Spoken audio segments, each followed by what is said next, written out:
Assalamualaikum warahmatullahi wabarakatuh. Kami dari 12 MIPA 2 akan menjelaskan materi tentang fisika inti dan radioaktivitas. Berikut penjelasannya. Perkenalkan, nama saya Ica Agustina, absen 19. Saya Naveda Mayanti, absen 27. Saya Fani Wahyuningsih, absen 16. Saya Tegar Wahyudin Saputra, absen 32. Saya Nadia Faradifa, absen 26. Saya Jaya Santoso, absen 21. Berikut video penjelasannya. Pertama, saya akan menjelaskan tentang inti atom, yaitu partikel-partikel penyusun ini disebut nukleon atau nuklida.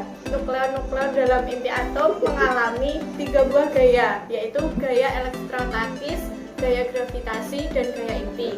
Saya di sini akan menerangkan inti bagian atom. Yang pertama elektron, proton, dan neutron.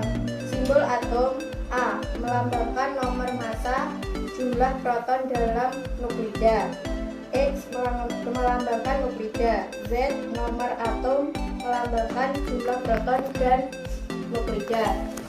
D muatan dan massa partikel penyusun atom. Massa partikel penyusun atom ini sangat kecil. Biasanya satunya yang digunakan adalah SMA, satuan massa atom. Nilai 1 SMA sama dengan 1,660559 kali 10 pangkat min 27 kg.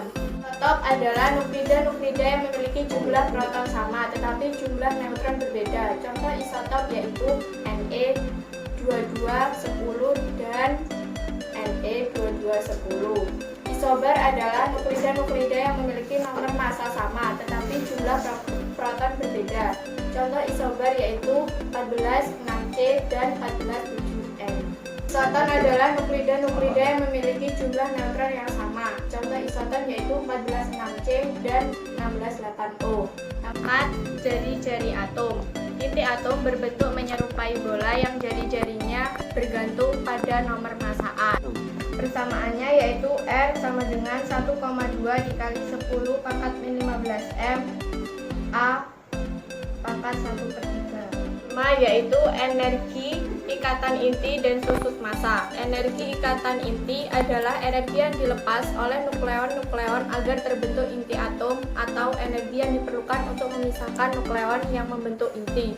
Sedangkan susut massa atau defek massa adalah selisih gabungan massa nukleon pembentuk inti dengan massa inti stabilnya. Susut massanya dirumuskan delta M sama dengan ZMP ditambah A min ZMN min NI. Hubungan antara energi ikatan inti dengan susut massa dirumuskan dengan persamaan EI sama dengan delta M C kuadrat. EI sama dengan delta M kali 1,5 dikali 10 pangkat min 10 Joule. EI sama dengan delta M dikali 931,5 MeV. Selanjutnya yaitu B, reaksi inti. Reaksi inti dibagi menjadi 4, yaitu 1 energi reaksi. Energi reaksi hanya melibatkan elektron valensi. Dalam reaksi ini yang terlibat adalah inti atom. Dalam reaksi ini harus dipenuhi beberapa syarat berikut, yaitu 1. Hukum kekekalan momentum. Momentum sebelum dan sesudah reaksi harus sama. Yang kedua yaitu hukum kekekalan energi. Energi sebelum dan sesudah reaksi harus sama. Yang ketiga, hukum kekekalan nomor atom. Jumlah nomor atom sebelum dan sesudah reaksi harus sama. Yang keempat, hukum kekekalan nomor massa. Jumlah nomor massa sebelum dan sesudah juga harus sama. E lebih dari 0, reaksi eksotermis akan melepas energi. Dan jika E kurang dari 0, reaksi endotermis akan membutuhkan energi. Kedua yaitu reaksi fisi. Fisi adalah peristiwa pecahnya inti berat menjadi 2 inti sedang.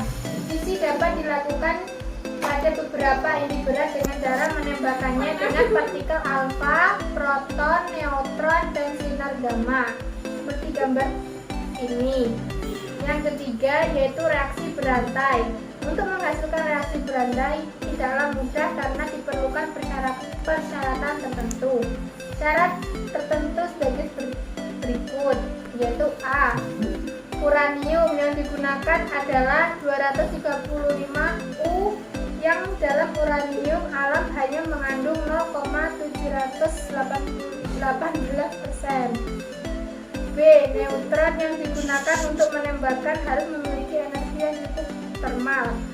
Contohnya sebagai gambar berikut ini, menghasilkan inti yang berantai-antai. Yang keempat, reaksi fusi. Fusi adalah peristiwa penggabungan dua buah inti ringan menghasilkan inti yang lebih berat, dan partikel-partikel elementer disertai pelepasan sejumlah energi. Energi yang dilepaskan lebih besar dibandingkan kedua inti.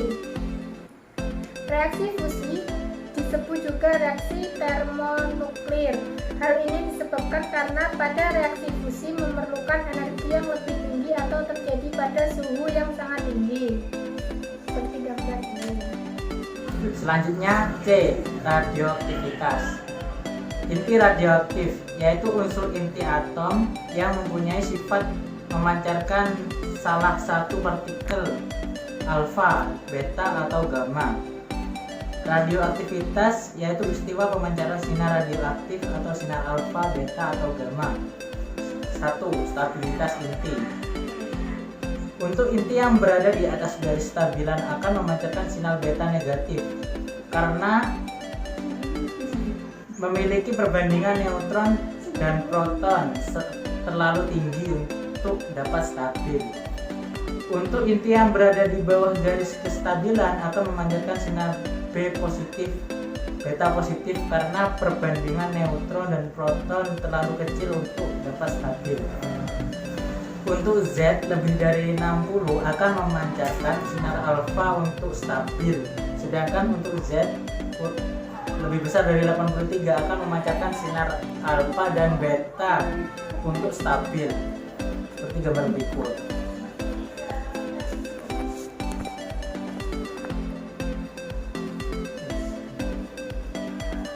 Di sini pada penjelasannya sudah jelas tadi. Ketika sinar beta negatif, maka garisnya akan seperti titik-titik-titik. Jika sinar beta menjadi positif, maka garisnya akan ditarik garis lurus. 2. Daya tembus sinar radioaktif. Intensitas yang diserap yang diteruskan oleh suatu benda dapat dinyatakan dengan persamaan seperti gambar berikut ini. Keterangan: I. Intensitas yang diteruskan. I0 intensitas awal. S. Tebal bahan. Ultra koefisien pelemahan. E. Bilangan natural sama dengan 2,71828. HVL intensitas yang diteruskan separuh intensitas mula-mula. Yang ketiga yaitu sifat-sifat sinar radioaktif. A. Sinar alfa. 1. Sinar alfa merupakan pancaran partikel alfa berupa inti helium 42 He yang bermuatan plus 2E dan bermassa 4 SMA. 2. Sinar alfa dapat menghitamkan pelat film dengan jejak berupa garis lurus. Radiasi sinar alfa mempunyai daya tembus paling lemah di antara radiasi sinar radioaktif yang lain, yaitu kira-kira dapat menjangkau beberapa sentimeter di udara dan sekitar 10⁻²mm di logam tipis. 4. Daya ionisasi paling kuat dibandingkan sinar beta dan gamma. 5. Dibelokkan dalam medan magnet maupun medan listrik. 6. Kecepatan yang dimiliki partikel alfa berkisar antara 0,0454 C sampai 0,07 C. B. Sinar beta. 1. Sinar beta dihasilkan dari pancaran partikel beta yang merupakan elektron kecepatan tinggi. Muatan partikel ini min 1e dan massa yang dimiliki sama dengan massa elektron. Daya tembus yang dimiliki lebih besar daripada sinar alfa, tetapi lebih kecil daripada sinar gamma. Dibelokkan dalam medan magnet maupun medan listrik. kecepatan partikel ini antara 0,32 hingga 0,9 kali kecepatan cahaya. Jejak partikel acak karena hamburan yang dialaminya di dalam atom. Jangkauannya lebih besar daripada sinar alfa, kira-kira beberapa sentimeter di udara. Sinar gamma. Sinar gamma merupakan radiasi gelombang elektromagnet dengan energi yang tinggi atau panjang gelombang yang sangat pendek. Tidak dibelokkan dalam medan magnet maupun medan listrik. Kecepatan yang dimiliki sama dengan kecepatan cahaya. Mempunyai daya tembus paling besar tetapi daya ionisasi paling kecil. Selanjutnya D. Peluruhan. Peluruhan adalah proses pemancaran sinar radioaktif hingga berbentuk inti lain yang stabil. Satuan yang digunakan adalah Curie atau CI. 1 CI sama dengan 3,7 kali 10 pangkat 10 partikel per sekon. Satuan lain yang dipakai adalah Becquerel atau Becky yang identik dengan 1 peluruhan tiap sekon. 1. Dosis serapan. Dosis serapan adalah banyaknya energi yang diserap oleh setiap satu satuan massa. Satuan yang digunakan adalah Joule per kilogram. Dosis serapan sebesar 1 Joule per kilogram sering disebut juga gerai atau GY. 1 GY sama dengan 1 Joule per kilogram sama dengan 1 gram atau 1 gram sama dengan 10 pangkat min 2 Joule per kilogram. Dosis serapan dapat dirumuskan dengan dl sama dengan persen serapan kali E0 per M dengan keterangan E0 sama dengan energi awal atau J, M sama dengan massa atau kilogram, dl sama dengan dosis serapan atau gram. 2. Waktu parut. Waktu parut didefinisikan sebagai waktu yang diperlukan oleh suatu inti untuk meluruh hingga jumlah inti tinggal separuh dari jumlah inti mula-mula. Jumlah inti yang tersisa dirumuskan dengan N sama dengan dalam kurung setengah pangkat N kali N 0 dengan N sama dengan T per T setengah. Keterangan N sama dengan jumlah inti yang tersisa setelah peluruhan, N0 sama dengan jumlah inti mula-mula, T sama dengan lama peluruhan, T setengah sama dengan waktu parut. Sisa waktu yang tertinggal selama peluruhan dapat digambarkan dengan grafik. N sama dengan N0 kali E pangkat min alfa T, dengan alfa sama dengan tetapan peluruhan. A sama dengan ln2 per alfa sama dengan 0,693 per alfa. 3. Aktivitas radioaktif. Aktivitas radioaktif didefinisikan dengan laju peluruhan inti radioaktif atau jumlah partikel yang meluruh tiap sekon.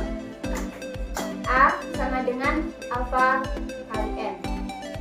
A sama dengan A0 kali E pangkat minus alfa T.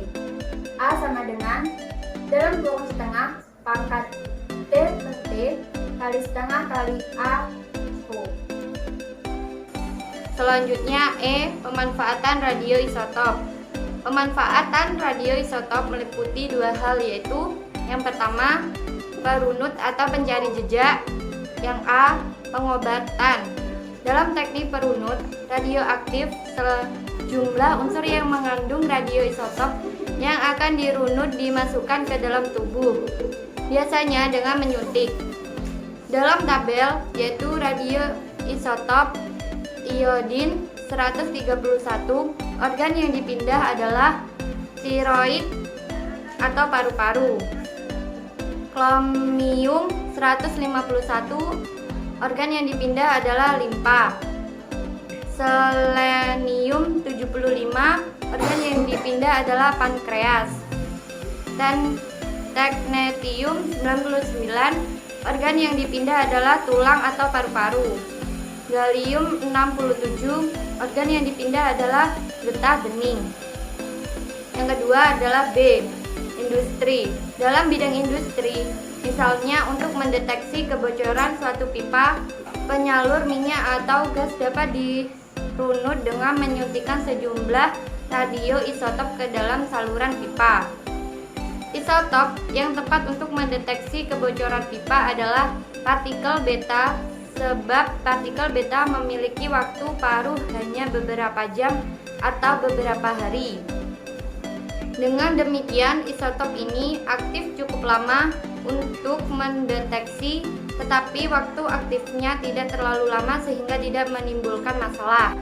Pemanfaatan radioisotop berdasarkan sifat radiasinya. A. Pengobatan. Sifat radiasi radioisotop dimanfaatkan dalam dunia pengobatan untuk membunuh sel kanker. Penggunaan radioisotop untuk membunuh sel kanker disebut radioterapi. Saat ini yang paling banyak digunakan adalah terapi radiasi gamma yang diradiasikan oleh isotop kobalt 60 atau CO60. Namun, tetapi ini menimbulkan efek samping yang yaitu rusaknya sel-sel yang sehat di sekitar sel kanker. Tetapi yang lebih aman yaitu dengan terapi proton yang tidak merusak sel-sel sehat di sekitar sel kanker. B. Penentuan umur dengan radioaktif. Tumbuhan, binatang, dan manusia menyerap dan mengeluarkan karbon 14 selama mereka masih hidup. Oleh karena itu, persentase karbon 14 di dalam tubuh mereka tetap ketika mereka mati, persentase karbon 14 berkurang karena C14 meluruh dengan memancarkan sinar beta. Dengan mengukur persentase keaktifan radiasi C14 dalam tubuhnya binatang dan tumbuhan atau manusia yang mati, kita dapat menaksir umur kematian mereka. Teknik inilah yang disebut penentuan umur yang dengan radioaktif. Selanjutnya kesimpulan. Fisika inti adalah materi yang membahas tentang partikel-partikel pembentuk inti atom adalah proton dan neutron. Kedua partikel pembentuk inti atom ini disebut juga nukleon. Radioaktivitas adalah proses di mana inti atom tidak stabil melepas partikel subatomik energi atau radiasi elektromagnetik atau EMR. Fenomena ini dapat menyebabkan salah satu unsur untuk merubah menjadi yang lain dan ikut tanggung jawab untuk panas inti bumi. Sekian video pembelajaran dari kami. Kurang lebihnya mohon maaf. Terima kasih. Wassalamualaikum Warahmatullahi wabarakatuh.